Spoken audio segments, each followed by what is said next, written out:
Hello everyone and welcome. In this video I'm going to use this 5-gallon bucket with an American flag on it to make you sad about V8 engines. But first, let's start off with some good news. Yamaha, with the help of Toyota, has developed a hydrogen-powered V8 engine. Look at it. Look at that ridiculous exhaust. It is glorious, and it has no carbon emissions. A clean V8 engine. What is not to love? So this engine has been developed using the 5-liter V8 engine from the Lexus RCF and then modifying it to run on hydrogen. And as you can see, looking at the horsepower and torque, it's actually very similar in numbers to the Lexus RCF. So very similar to the gasoline engine, except now we're only using hydrogen as our fuel source, meaning our emissions are water, and we don't have to worry about carbon emissions at all, a clean V8 engine. So in order to understand the problem here and get to our 5-gallon buckets, let's first compare the Lexus RCF to existing hydrogen-powered vehicles. So we're going to use the Toyota Mirai, which uses a fuel cell in order to power itself. So the Toyota Mirai does have significantly less power and less torque. That's fine. We're not going to worry about that yet. Our Lexus RCF has a fuel tank of 17.4 gallons, and it gets a combined rating of 19 miles per gallon, giving it a range of about 330 miles, and it has a trunk of 10.1 cubic feet. We'll get into why that trunk size is important in a moment.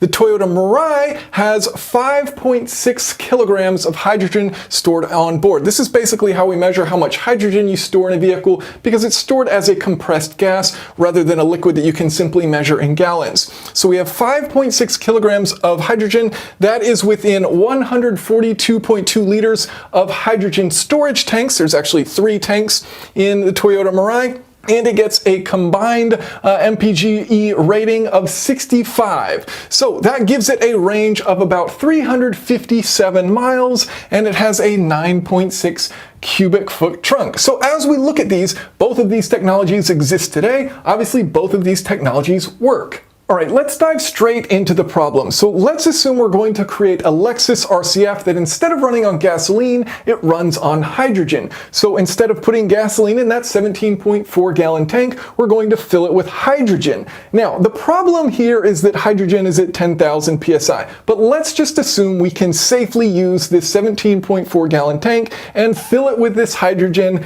at 10,000 psi because we have that space available to use. So we have that about 17.5 gallons, about 66 liters, and we want to figure out how much hydrogen can we store within this fuel tank. So if we look at our Toyota Mirai, we know that we have 5.6 kilograms of hydrogen within 142.2 liters. So if we take that 5.6 divided by 142.2, that tells us how many kilograms of hydrogen we have per liter, which is about 0.04. Now, if we have 66 liters of available space to store that hydrogen, well, that tells us we have 2.6 kilograms of hydrogen available to use. Okay, so we know how much hydrogen we have, but how far can that take us? So an interesting thing about hydrogen is its energy content. So 1 kilogram of hydrogen has about 33.3 kilowatt hours worth of energy in it. Now, 1 gallon of gasoline has about 33.7 kilowatt hours of energy in it. It is a rare example of metric and American units just having this beautiful compatibility here, where 1 gallon of gas is the energy equivalency of about 1 kilogram of hydrogen.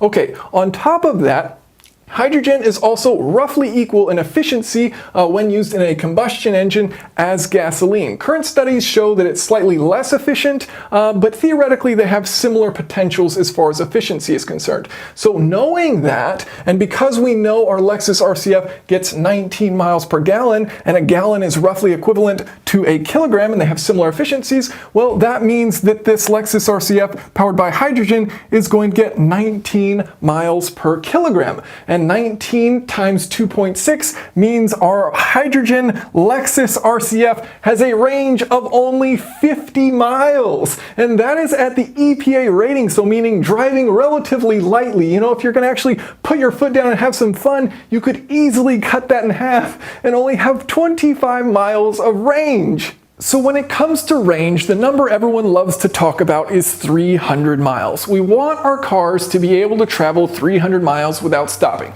That's what we're used to with our gasoline cars. So electric cars, hydrogen cars, whatever it is, it needs to hit 300 miles. So let's look, using these buckets as a visual, how much space is required in order to store enough hydrogen to have a V8 powered vehicle travel 300 miles. So each one of these is 5 gallons.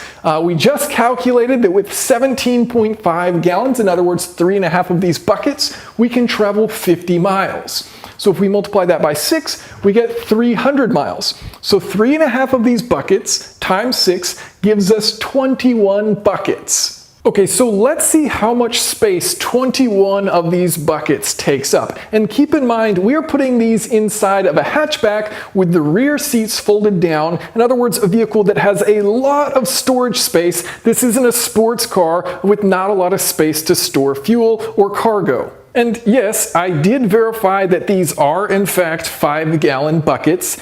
They are just slightly larger, but it's not enough that it dramatically affects the purpose of this demonstration. Keep in mind that the actual storage vessels are going to be bulkier than this in order to compensate for the extremely high pressure of the hydrogen inside. Okay, so show me a sports car that you can fit this many 5-gallon buckets in. It doesn't work. But you might say, Jason, this is disingenuous, right? The storage tanks aren't a bunch of individual buckets. Certainly you'd put it in a more efficient shape, right? Okay, hold that thought.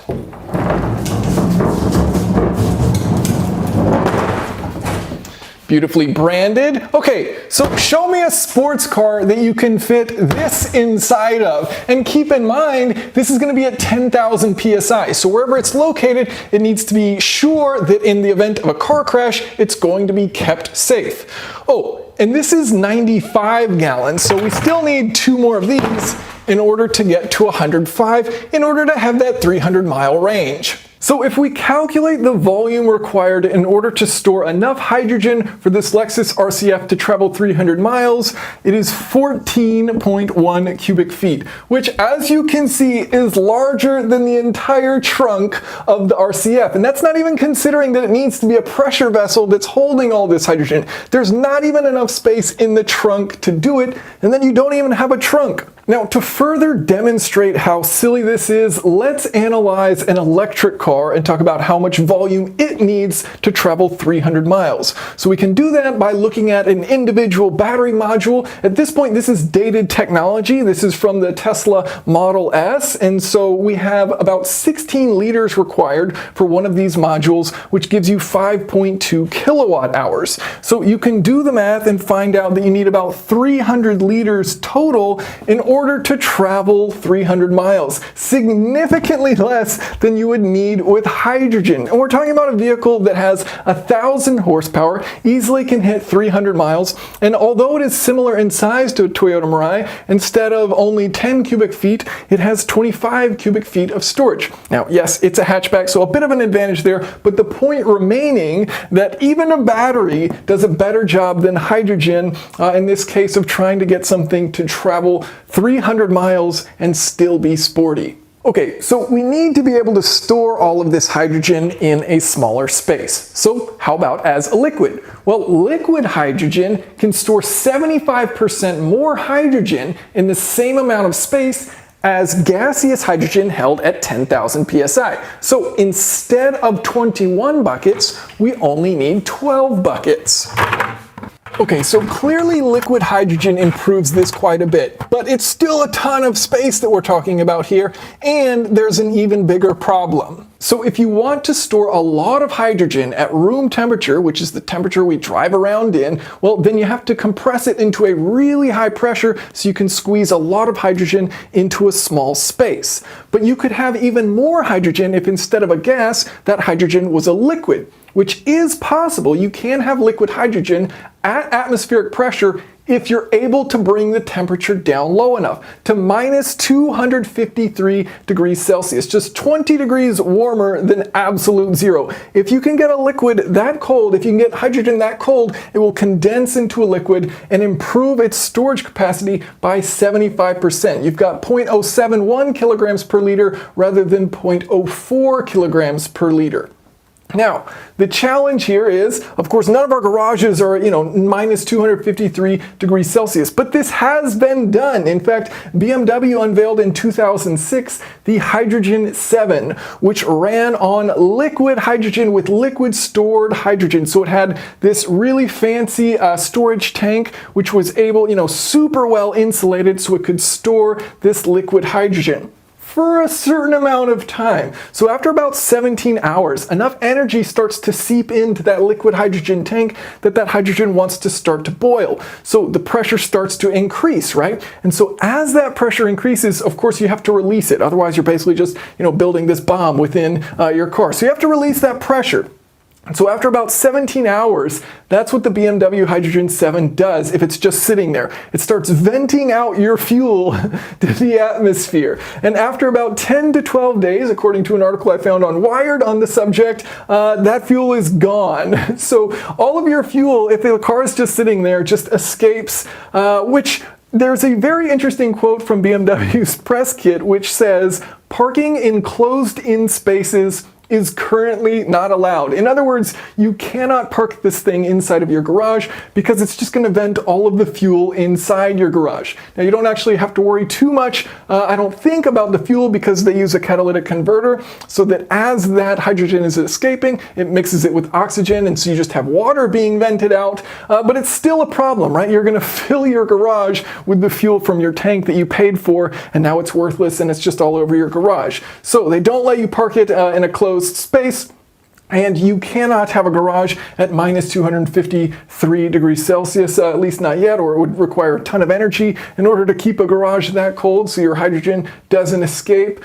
So it doesn't really work at a liquid. That's the challenge there. So you can store hydrogen as a liquid, you can store hydrogen as a compressed gas. There's a reason why we do it that way today. There are other ways of storing hydrogen. It can be stored as a solid. However, I would urge some skepticism when you're reading about this kind of technology and storing hydrogen as a solid attached to other metals, because there is an energy required to split hydrogen away from those other elements in order to then use it. So when you're considering solid storage of hydrogen, you must take into consideration how much energy does it take to break away that hydrogen in order to then use it within the vehicle, and is that energy loss worth storing it that way in the first place? So use some skepticism when looking at solid storage of hydrogen. Okay, so here's the sad news for combustion enthusiasts. You could try to solve this incredibly difficult, if not impossible problem that is hydrogen storage for combustion engines,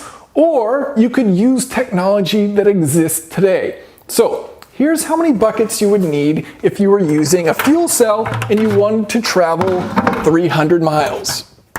Just 6 buckets. And again, this technology exists today. So through the use of 5-gallon buckets, we now understand that fuel cells are the best method for using hydrogen as a fuel source. The problem is boring. I mean, I don't actually think fuel cells are that boring. It's kind of exciting technology, but they don't make any sound, right? It's basically just driving an electric car. So if you're trying to appease enthusiasts by having this V8 engine running on hydrogen, the disappointing fact is it has to pretty much be a fuel cell if it's going to have any reasonable range. And this is not bringing in many other concerns that are related to hydrogen, but I think could be technically solved. The fact that hydrogen is about $15 per kilogram today. So imagine spending $15 per gallon, safely storing it, packaging, getting it all within the vehicle, at crazy high pressures without having any leaks. That is a challenge. So even if you can fit it all in there, you also have to make sure that it is safe, and these tanks are expensive as well. So there are a lot of challenges, but the biggest one simply being how much space it takes up if you're going to have an inefficient V8 engine that is powering the vehicle. So thank you all so much for watching. If you have any questions or comments, feel free to leave them below, and I will have some links to some other hydrogen related videos if you're interested in checking those out.